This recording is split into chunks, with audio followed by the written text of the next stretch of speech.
సమూయేలు మొదటి గ్రంథం మొదటి వచనం నుండి కూడా చదువుతున్నాను, వినండి. ఎఫ్రాయిము మన్యమందు రామతీయ సోఫియు పట్టణపు వాడు ఒకడుండెను, అతని పేరు ఎల్కానా. ఈ ఎల్కానాకు 2 భార్యలుండిరి. 2వ వచనం, వీరిలో ఒక దాని పేరు హన్నా, 2వ దాని పేరు పెనిన్నా. పెనిన్నాకు పిల్లలు కలిగిరి గాని హన్నాకు పిల్లలు లేకపోయిరి. చాలు, అక్షరాలుగా 3000 సంవత్సరాల క్రిందటి చరిత్ర. ఎల్కానా అనేటటువంటి వ్యక్తికి 2 భార్యలుంటే వారిలో ఒక దానికి పిల్లలు పుట్టారు కానీ మరొకరికి మాత్రం పిల్లలు పుట్టల. పిల్లలు లేనిది పిల్లలు ఉన్నది, ఇద్దరూ కూడా ఒకే చోట ఉంటున్నారు, ఒకే ఇంటిలో ఉంటూ ఉన్నారు. ఎప్పుడూ కూడా ఇద్దరు ఒకరి ముఖాలని ఒకరు చూసుకుంటూ ఉన్నారు. ఈరోజు ఒకవేళ బహుశా మీలో కూడా బైబిల్లో కూడా 2 భార్యలు ఒక ఆయనకు ఉన్నాడు కదా, నేను కూడా చేసుకుంటే తప్పేంటి అని అడుగుతారేమో. అందుకే చెప్పా, మనం ఈ కాలంలో ఉన్నాం, వాళ్ళు పురాతన కాలంలో ఉన్నారు. రోజు రోజుకి పద్ధతులు మారుతూ ఉన్నాయి, జ్ఞానం పెరుగుతూ ఉంది, మనం దినదినము అభివృద్ధి చెందుతూ ఉన్నాం అన్ని విషయాలలో, అన్ని రంగాలలో కూడా. ఆనాటి కాలంలో 2 చేసుకున్నారు అని అంటే అప్పుడు అక్కడ వారికి ఉన్నటువంటి పరిస్థితులు, వారికి ఇవ్వబడినటువంటి అనుకూలతలను బట్టి అలా జరిగింది. ఈరోజు నేను అలా చేస్తాను అనకండి, అది ఎంత మాత్రం ఆమోదదాయకమైనది కాదు. ఇక్కడ ఏం చెప్తూ ఉంది బైబిల్ అని అంటే, పిల్లలు కన్నా పెనిన్నా కన్నా పిల్లలు లేని హన్నా అంటే భర్తకు చాలా ఇష్టం. కాబట్టి తన 2 భార్యలను తీసుకొని ఎప్పుడూ మందిరానికి వెళ్తూ ఉండేవాడు. వెళ్ళి 2 పేర్ల మీదుగా బలులు ఇచ్చేవాడు, కానుకలు ఇచ్చేవాడు. ఇలాగున జరుగుతూ ఉన్నప్పుడు వైరియగు పెనిన్నాకు ఈమె మీద, ఎవరి మీద, హన్నా మీద చులకన భావం. గొడ్డు మోద్దిది అని, గొడ్రాలు, పిల్లలు లేనిది. గొడ్రాలను అంటే గౌరవించే వాళ్ళు ఎంతమంది ఉన్నారు ఈరోజు నేటి సమాజంలో, నేటి కాలంలో? చదువుకున్న వాళ్ళు, చదువు లేని వాళ్ళని ఏం లేదు. పిల్లలు లేకపోతే వాళ్ళని చూసే చూపులు ఇంత అంతనా. ఒక పెళ్ళి అయితే పిలవరు, ఇంట్లో శుభకార్యం అంటే పిలవరు, గృహప్రవేశం అంటే పిలవరు, ఇంట్లో ఏమన్నా మంచి సందర్భం ఒకటి ఉంది అని అంటే పిలవరు, వాళ్ళు మొహం చూడరు. ఏదన్నా ఒక పని మీద బయటికి వెళ్తున్నారంటే వాళ్ళు ఎదురొచ్చినా ఓర్చలేనటువంటి పరిస్థితులు ఈ రోజుకి ఉన్నాయి. అయినవారు కానివారు అందరూ అలాగే చూస్తారు. తల్లి, మీకు తెలుసా, తోబుట్టువులు కూడా కొంతకాలానికి ఏమైందనంటే దూరం అయిపోతారు పిల్లలు లేనటువంటి బిడ్డలకి. నేను బాగా ఎరుగుదును, కొంగనపాడు అనే ఊరిలో డానియల్ అని ఒక అతను ఉండేవాడు.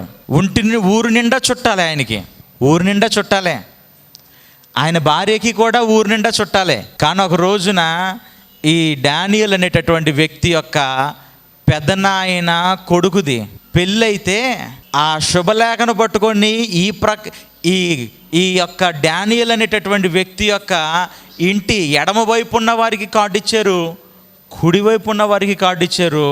వీరికి ఇస్తారేమోనని ఆశ కలిగి బయట చూస్తూ ఉంటే కనీసం తల కూడా ఎత్తకుండా కళ్ళ ముందే దాటుకొని వెళ్ళిపోయిన పరిస్థితులు. ఎంత ఏడ్చారో నాకు తెలుసు, ఎంత వేదన పడ్డారో నాకు తెలుసు, ఎంత కన్నీరు కార్చారో నాకు తెలుసు. జీవితం వ్యర్థం అనుకున్నంత వరకు పోయింది వాళ్ళ యొక్క ఆలోచన. తెలుసా ఎంత బాధాకరమైనదో? ఇక్కడ ఏమైంది అనంటే 3వ వచనంలో, ఇతడు షిలోహునందున్న సైన్యములకు అధిపతియగు యెహోవాకు మ్రొక్కుటకును బలి అర్పించుటకును ఏటేటా తన పట్టణమును విడిచి అచ్చటికి పోవుచుండెను. ఆ కాలమున ఏలియా యొక్క 2 కుమారులకు హోఫ్ని, ఫినెహాసులు యెహోవాకు యాజకులుగా నుండిరి. ఎల్కానా తాను బల్యార్పణ చేసినవాడు తన భార్యయగు పెనిన్నాకును దాని కుమారులకును కుమార్తెలకును పాలు ఇచ్చుచూ వచ్చెను గాని హన్నా తనకు ప్రియమముగా నున్నందున ఆమెకు 2 పాళ్ళు. చూడండి, ఇక్కడ హన్నాని పెనిన్నా కన్నా ఎక్కువ ప్రేమిస్తూ ఉన్నాడు భర్త, బాగా ప్రేమించుచూ ఉన్నాడు. భర్తలారా, ఈ రోజున పిల్లలు లేరని మీ భార్యల్ని కష్టపెట్టేటటువంటి పురుషులుగా మీరు ఉన్నారా? అలాగైతే మీరు మారాలి. భార్య యొక్క బాధలో మీరు ఆదరించేవారిగా, బలపరిచేవారిగా ఉండాలి తప్ప మీరు కూడా అందరితో పాటు కలిసి కృంగదీసే విధంగా మీ మాటలు ఉండకూడదు. భర్తలారా, పురుషులారా, కేవలం పిల్లలు లేరనే కాదు, అన్ని విషయాలలో కూడా ఓ పురుషుడా, నీ భార్యకు నీవు ఎప్పుడు కూడా ధైర్యమును ఇచ్చేవానిగా, బలాన్ని ఇచ్చేవానిగా, నేనున్నాను నీకెందుకు భయపడకు అని నిబ్బరపరిచేవాడిగా నీవు ఉండాలి. బైబిల్ చెప్పే మాట, ఎప్పుడైతే పిల్లలు లేరని కష్టపెట్టకుండా తాను అమితముగా ప్రేమించుచు ఉన్న ఈ భర్త తన కొరకని 2 పాళ్ళు పిల్లలున్న దానికి ఇచ్చేటటువంటి కానుక కన్నా లేని దానికి ఇచ్చేది ఎక్కువగా ఉంది. అయితే చొప్పునాతి మంది ఈరోజు చాలామంది ఉంటారు, భర్త గనక భార్యను బాగా ప్రేమించుచూ ఉన్నాడు అని అంటే అత్త సహించలేదు, ఆ ఊరోళ్ళు వార్చలేరు, ఆ ఇంటోళ్ళు వార్చలేరు. తిట్టాలి, కొట్టాలి, చులకన చెయ్యాలి, బాధ పెట్టాలి. ఇట్లాంటి మనస్తత్వాలు అత్తలో మీకు ఉంటే తగ్గించుకోండి దాన్ని. ఆ ఇంటిలో ఉన్నటువంటి స్త్రీవి నువ్వైతే, పురుషుడు నువ్వైతే, భార్య భర్తలు ప్రేమించుకుంటూ ఉంటే అది చూసి వార్చలేనటువంటి వ్యక్తిగా నీవు ఉంటే అది మంచిది కాదు, అది ఆశీర్వాదం కాదు. నీ కోడల్ని నీ కొడుకు బాగా ప్రేమించుచూ ఉన్నాడనంటే సంతోషించు. నాకన్నా ఎక్కువ ప్రేమించేస్తున్నాడు నా కోడల్ని, నిన్న మొన్న వచ్చింది, దీని మీద ఎక్కువ ప్రేమ అయిపోయింది నాకన్నా అని చెప్పి లిటిగేషన్లు పెట్టి ఏదో తప్పుని చూపించి కొట్టించి భర్త హృదయానికి దూరం చేసి నేను ఆడమంటే ఆడాలి, పాడమంటే పాడాలి, కూర్చోమంటే కూర్చోవాలి అన్నట్లుగా ఉండొద్దు. మంచిది కాదు అది. ఇక్కడ ఏం చెప్తుంది బైబిల్ అంటే, ఎప్పుడైతే ఎక్కువగా ప్రేమించుచూ ఉన్నాడో, 6వ వచనం, యెహోవా ఆమెకు సంతు లేకుండా చేసి ఉన్న హేతువును బట్టి ఆమె వైరియగు పెన్నిన్న ఆమెను విసికించుటకై కోపము పుట్టించెను. చూడండి, ఈరోజున నీవు కూడా మందిరానికి వెళ్ళేదాన్ని నువ్వైతే, మందిరానికి వెళ్ళేవాడవు నీవైతే, ఈ మాట నీ మనసులో పెట్టుకో. కొన్ని బుద్ధులు మారితే తప్ప బ్రతుకులు బాగుపడవు. నిజం. కొన్ని బుద్ధులు మనం మార్చుకుంటే, పద్ధతులు మార్చుకుంటే, మనస్తత్వాన్ని మార్చుకుంటే తప్ప మన జీవితంలో దేవుని యొక్క అద్భుతం అనేది చూడలేం. ఈరోజు నువ్వు గనక నేను ప్రార్థనకు వెళ్తున్నా, బ్రతుకులో ఎట్లాంటి మార్పు లేదు, కుటుంబంలో ఎట్లాంటి ఆశీర్వాదం లేదు, జీవితంలో ఎట్లాంటి దీవెన లేదు, మా బ్రతుకులు ఏంటో ఇట్లా ఏడ్చిని అని నువ్వు అంటావేమో. ఒకవేళ నువ్వు అట్లాగునా అనేవానిగా నువ్వు ఉన్నట్లయితే ఈరోజు ఈ మాట నీ హృదయంలో చేర్చుకుంటే, దేవుని మాటను విని నువ్వు నీ యొక్క లోపాలను సరి చేసుకుంటే దేవుని యొక్క ఆశీర్వాదం నేరుగా ఈరోజు నీకు అందించబడుతుంది. నమ్మితే గట్టిగా చప్పలు కొట్టి ప్రభువుని కనపరచు. ఈ యొక్క హన్నాని పెనిన్న విసిగిస్తుంది, కోపం పుట్టిస్తుందంట. చూడండి, ఏం మాట్లాడగలరు చెప్పండి? పిల్లలు లేని దాన్ని, పిల్లలు లేరనే కదా, ఉన్న లోపాన్ని ఎత్తి చూపి మాత్రమే కోపాన్ని పుట్టించగలరు. చెవిటోడిని నువ్వు చెవిటోడు అంటే కోపం వస్తుంది, నత్తోడిని నువ్వు నత్తోడు అంటే కోపం వస్తుంది, గుడ్డోడిని నువ్వు గుడ్డోడు అంటే కోపం వస్తుంది. నత్తోడిని నువ్వు చెవిటోడు అంటే పట్టించుకోడు, చెవిటోడిని నువ్వు గుడ్డోడు అంటే పట్టించుకోడు. ఏ లోపమైతే మనిషికి ఉంటుందో ఆ లోపాన్ని ఎత్తి పొడిచినప్పుడే ఆ మనిషి యొక్క హృదయం కోపానికి గురవుతుంది, ఆ మనిషి బాధకు గురవుతాడు. ఈ స్త్రీ కూడా విసిగిస్తూ ఉంది హన్నాని, నువ్వు గొడ్రాలివి, నువ్వైనా పిల్లలు లేని దానివి, అయినా నీకు మా ఆయన నిన్ను ఎక్కువ ప్రేమిస్తాడు, నీళ్ళు ఏమంది నాకన్నా ఎక్కువ, ఇక నాకన్నా పిల్లలు ఉన్నారు, నీకు అది కూడా లేరు కదా, నీ బతికింతే ఇక నీకు పిల్లలు పుట్టరు. నేను అంటున్నాను కాదులే కానీ నీకు పిల్లలు పుట్టరేక అయిపోయింది నీ బ్రతుకు. ఇంట్లో నువ్వు ఉండడం వల్ల అరిష్టం, నువ్వు ఇంట్లో ఉండడం వల్ల నష్టం, నీ మొహం చూడడం మాకు దరిద్రం, ఏదన్నా బయటికి వెళ్దామంటే మొట్టమొదటి పిల్లలు లేని నా కళ్ళ ముందు పడుతుంది అని దొబ్బి పొడిచే మాటలు ఆడవాళ్ళ దగ్గర దండిగా ఉంటాయి. రాసుకోవాలే కానీ పేపర్లు నిండిపోతాయి, పేజీలు నిండిపోతాయి, పుస్తకాలు నిండిపోతాయి కాదంటారా? కొత్త వింతైనటువంటి మాటలను కనిపెట్టాలంటే ఆడవాళ్ళ తర్వాతే. ఒక రోజున మేము కూడా పల్లెటూరులో ప్రార్థనకి వెళ్ళాం, గుడ్లవల్లరి దగ్గర. మేము ప్రార్థన చేసి వస్తుంటే వచ్చి నా సౌతుల్లారా అంటుంది, అక్కడ ఎవరు లేరు.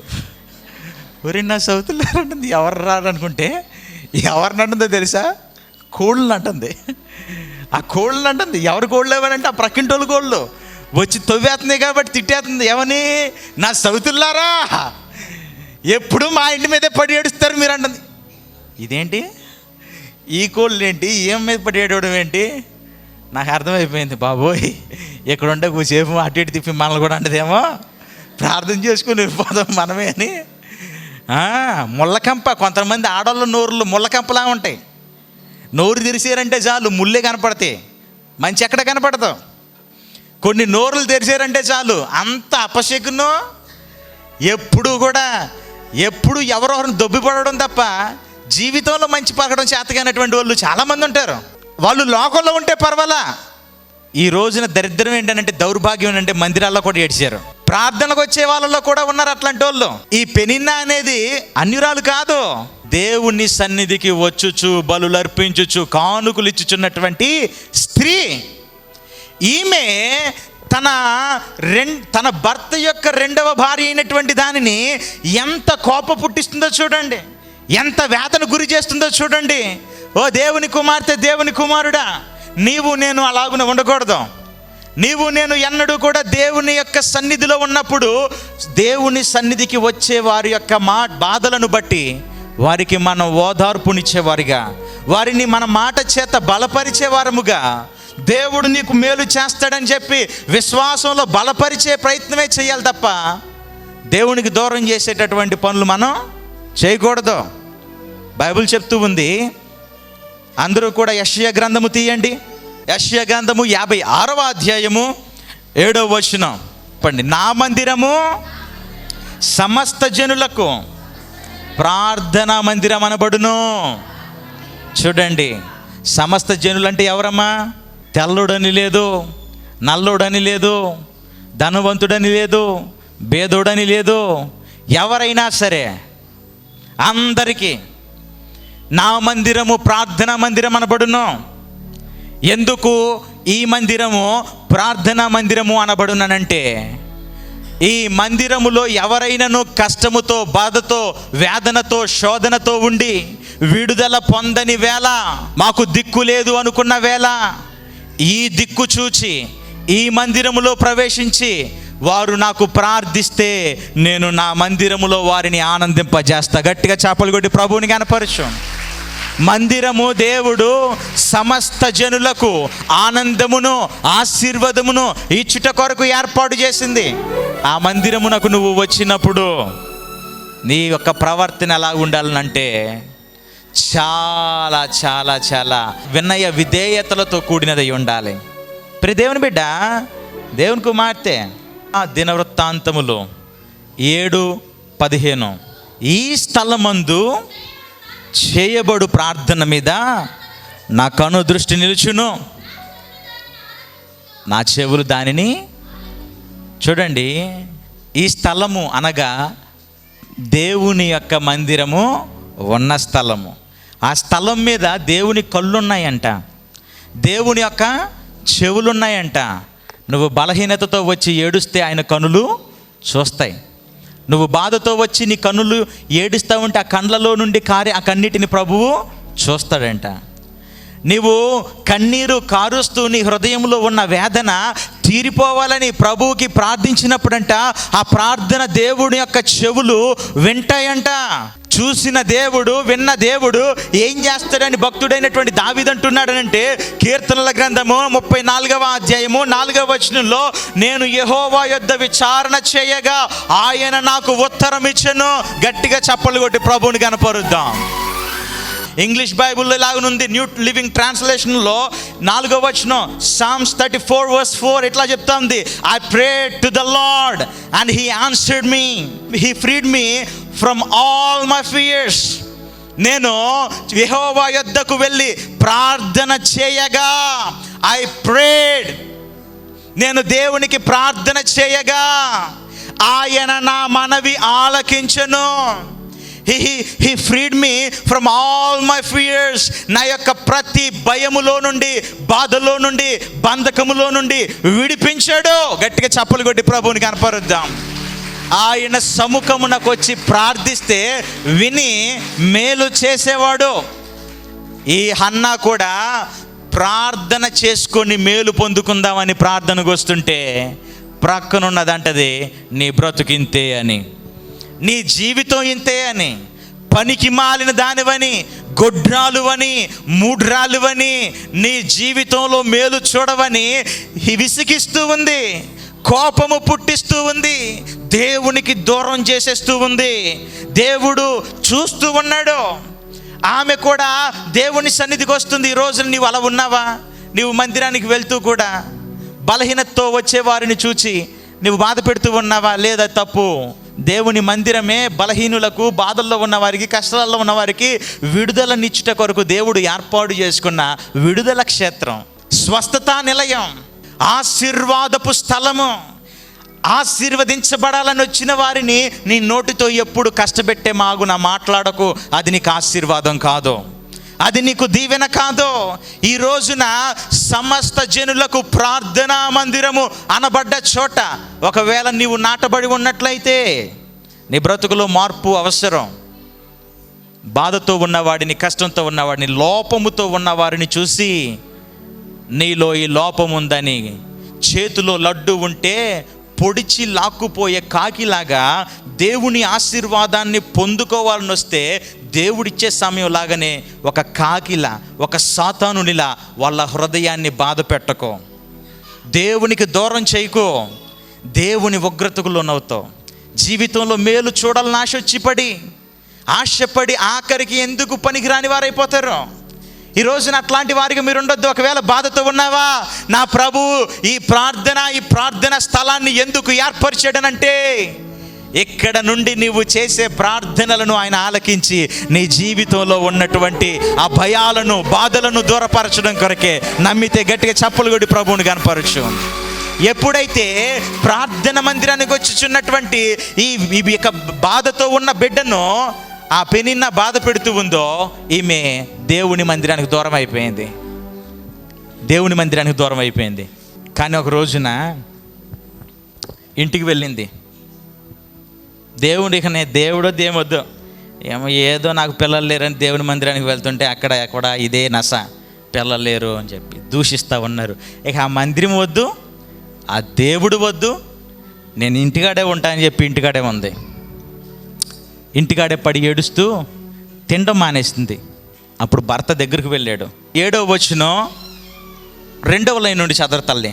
హన్నా యెహోవా మందిరమునకు పోవునప్పుడల్లా అది ఆమెకు కోపము పుట్టించెను గనుక ఆమె భోజనము చేయక ఏడ్చుచూ వచ్చెను. ఆమె పెనిమిటి అయిన ఎల్కానా, హన్నా నీవెందుకు ఏడ్చుచున్నావు? నీవు భోజనము మానుటయ్యేలా నీకు మనోవిచారం ఎందుకు కలిగినది అని ఆమె యొక్క బాధను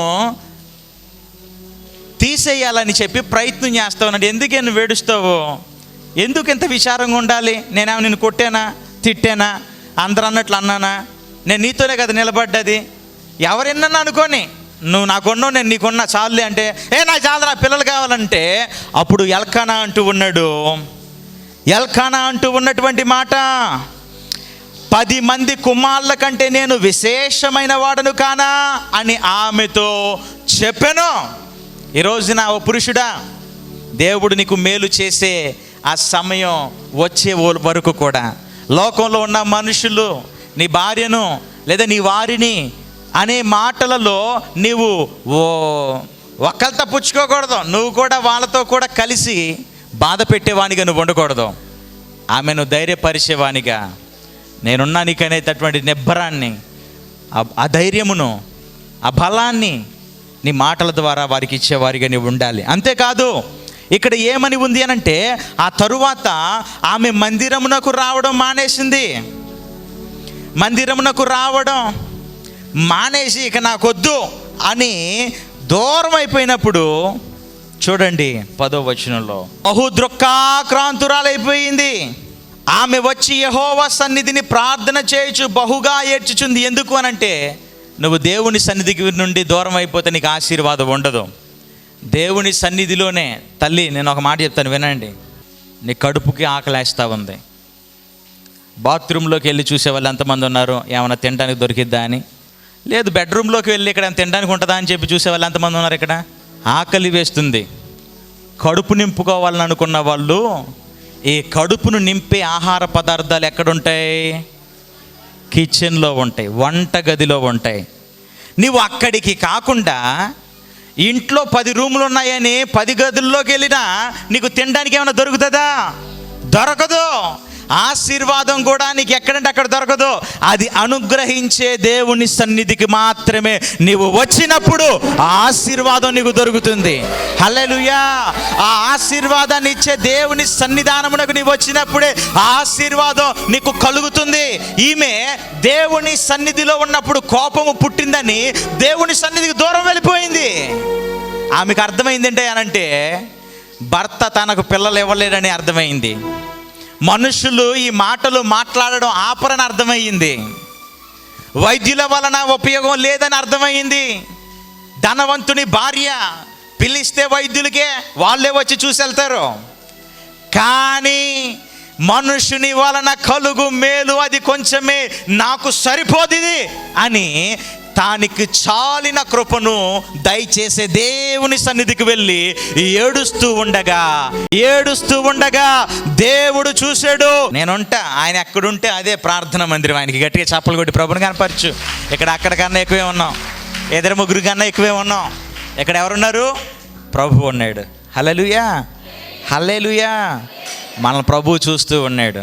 ఏడ్చిన ఆమె ఏడ్పును ప్రభు చూశాడు. గర్భం ధరించింది ఎప్పుడు?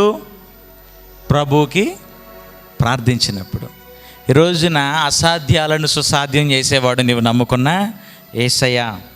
ఎప్పుడైతే ఆ యొక్క కొంగనపాడు అనే ఊరిలో డానియేల్ అనే వ్యక్తి సంతానం లేక తన భార్య ఏడుస్తూ ఉంటే, ఆమె ఇక్కడ బోయజయ్య గారు ప్రార్థన పెట్టారు. మహిమశాల అనేది జరుగుతూ ఉంది ప్రార్థన. నేను కూడా వెళ్తానండి అని అంటే, కానీ ఎన్నో చోట్ల తిరిగి మనకు పిల్లలు అవ్వలేదు, ఆడకపోతే పిల్లలు పుడతారా అని వద్దు అని ఆపేసేవాడంట. ఆమె రోజు పట్టుకొని బ్రతిమలాడగా ఎందుకనంటే అప్పటికే పెళ్ళయ్యి 18 సంవత్సరాలు. ఎన్ని సంవత్సరాలు? 18 సంవత్సరాలు. ఆశ వదిలిపెట్టేశారు. పిల్లలు పుట్టరని ఆశ వదిలేసుకున్నారు. మందు పిల్లలు మింగి అలిసిపోయారు, విసిగిపోయారు. అవమానాలను పడి అలవాటైపోయింది. ఇక బ్రతికింతేలే అని చెప్పుకొని మేలు పొందుతామన్న ఆ విశ్వాసం కోల్పోయారు. మందుల్ని వదిలిపెట్టేశారు, విశ్వాసాన్ని వదిలేసుకున్నారు. అప్పుడు ఇలాగే ప్రార్థన పెడుతూ ఉంటే వచ్చింది ఆమె తల్లి అలా వచ్చి కాళ్ళ మీద పడిపోయి, అయ్యా నా బిడ్డని జ్ఞాపకం చేసుకయ్యా, ఆ బిడ్డ కనుక ఆ పిల్లలు పుడితే ఇక్కడ నేను అన్యురాలనే, నేను కూడా వదిలేస్తా, దేవుడిని నమ్ముకుంటానయ్యా అని గొల్లున ఏడ్చింది. ఏడ్చి నేను కూడా దేవుడిని నమ్ముకుంటా అని అనేటప్పుడు హృదయపూర్వకంగా ఆ బిడ్డ మీద చేయి పెట్టి ప్రార్థన చేశా, ప్రభువా ఈ బిడ్డ నువ్వు జ్ఞాపకం చేసుకో, ఈ కుమార్తె యొక్క గర్భాన్ని నువ్వు పండించు. తన తల్లి అన్యురాలు, నీవు అద్భుతం చేస్తే నీ వైపు తిరుగుతానంటుంది. అద్భుతం నీ దగ్గర తప్ప ఎవరి దగ్గర దొరికిద్దయ్యా? ఆమె నీ అందు విశ్వాసం లేనిది. విశ్వాసం అంటూ ఉంచితే అది నీ మీదే ఉంచే విధంగా తన హృదయాన్ని త్రిప్పబడుట కొరకు ఈ బిడ్డను సాక్షికి నిలబెట్టు. ప్రార్థన చేసి అభిషేకం ఇచ్చి అంజూర పండించి పంపించా.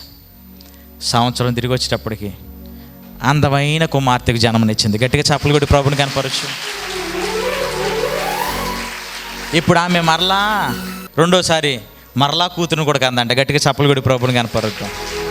అద్భుతాలు దేవుడు చేస్తాడు. ఆయన సన్నిధికి వచ్చి అడిగిన ఏ ఒక్కరిని ఉసూరుమనిపించేటటువంటి దేవుడు కాదో. ఆయన నీ కడుపు నింపేవాడు, నీ హృదయ వాంఛను తీర్చేవాడు, నీ కోరికను సఫలపరచగల ఉన్నతుడైన దేవుడు ఆయన. గట్టిగా చప్పులు కొట్టి ప్రభుని కనపరచు. అటువంటి గొప్ప దేవుని సన్నిధికి ఈరోజు నువ్వు వచ్చావు. నీ ఆశ ప్రభు తీరుస్తాడు, నీ కోరిక ప్రభు తీరుస్తాడు, నీ బాధ ఏదైనా ఆయన తీరుస్తాడని నమ్ము. ఈ రోజున ఎక్కడో గుడివాడలో ఉండాల్సిన నేను గుడివాడకి ఇక్కడికి ఎంత దూరమో మరి, 400 కిలోమీటర్లు. గుడివాడ విజయవాడ ప్రక్కన ఉంటుంది. గుడివాడలో పుట్టి గుడివాడలో పెరిగి ఈ రోజున ఆంధ్ర తెలంగాణ రాష్ట్రాలన్నీ తిరుగుతా ఉన్నా. గట్టిగా చప్పలు కొట్టి ప్రభుని కనపరచండి. ఎక్కడో ఉండేవాడిని ఎక్కడి వరకు దేవుడు అనేది వచ్చాడనంటే, ఆయన ఈ ప్రార్థన మా ద్వారా జరిగించుకొని ఈ అభిషేకములోని ఆశీర్వాదం నీకు ఇచ్చుట కొరకు, అంజూరపు ఫలము భుజించుట వలన కలుగు ఆ సంతానమును, ఆ ఆరోగ్యమును నీవు పొందుట కొరకు, ఆయనలో నీవు ఆనందించడం కొరకు తన సన్నిధినిగా ఇక్కడికి తీసుకొచ్చాడు. గట్టిగా చప్పలు కొట్టి ప్రభువుని కనపరచండి. హల్లెలూయా. ఈరోజు ఈ ప్రార్థనలో నీవు పాల్గొన్నావు. ఆశీర్వదించబడి వెలుదువుగాక, దీవించబడి ఉందువుగాక. దేవుని వలె హన్నా వలె ఆ రోజున సాక్షిగా నిలబడినట్లు నేడు నువ్వు హన్నా వలె సాక్షిగా నిలబడుదువుగాక. ఆమేన్, ఆమేన్. దేవుడు అట్టి కృప విన్న మీ అందరికీ అనుగ్రహించును గాక. ఆమేన్. కళ్ళు మూసుకునండి, చిన్న ప్రార్థన చేస్తాను. పరిశుద్ధుడా, కృప కలిగిన దేవానికి స్తోత్రము. ఈరోజు చెప్పబడ్డ నీ మాటలను ఆలకించిన నీ బిడ్డలను బట్టి స్తుతిస్తూ ఉన్నాను. విని విడిచిపెట్టేసే వారికి ఒక్కరు ఉండకుండా నీ మాటలను విన్న నీ బిడ్డలు అది హృదయం అందించుకొని నెమరు వేసుకుంటూ, నేను దీవించబడడం కొరకు మందిరానికి వెళ్తున్నా, దీవించబడాలని వచ్చేవారిని చూసి నేను అనకూడని మాటలు పలుకులు పలికేవానిగా నేను ఉండక, బలపరిచేవానిగా నేనుంటూ, దేవుని యొక్క దీవెనను పొందడానికి ప్రార్థించే ఆ భక్తి జీవితాన్ని నేను కొనసాగించేటట్లు ఉండాలి అని ప్రతి ఒక్కరూ కూడా ప్రభువా విన్న మాటలను బట్టి నడుచుకునేటట్లు కృప చూపమని, ఈ మాటలు ప్రతి వారి హృదయంలో ఫలింప చేయమని యేసు నామమున ప్రార్థిస్తున్నాను తండ్రి. ఆమేన్. షలోమ్. మీకు సమాధానం కలుగును గాక.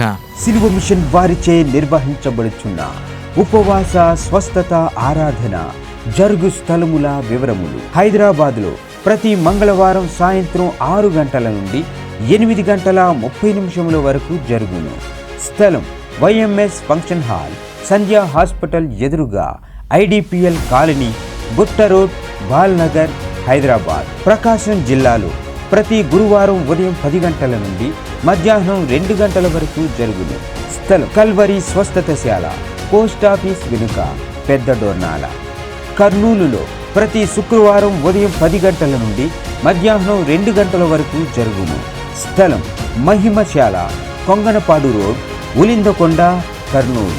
చూస్తున్న మీరు అప్పులు, ఆర్థిక ఇబ్బందుల చేత, అనారోగ్య సమస్యల చేత అవస్థలు పడుచున్నారా? చీకటి శక్తుల చేత శోధించబడుచున్నారా? గర్భఫలం లేదని చింతిస్తూ ఉన్నారా? అయితే రండి, మీ సమీపంలో సిలువ మిషన్ వారిచే నిర్వహించబడుచున్న ఉపవాస స్వస్థత ఆరాధనలో ఒక్కమారు పాల్గొనండి. దైవజనులు పాల్ బోయాజ్ గారు శక్తివంతమైన దైవ వర్తమానమును అందించి మీ క్షేమం కొరకు తైలముతో అభిషేకించి ప్రత్యేక ప్రార్థనలు చేసెదరు. ఏ భేదమును లేదు, అందరూ ఆహ్వానితులే.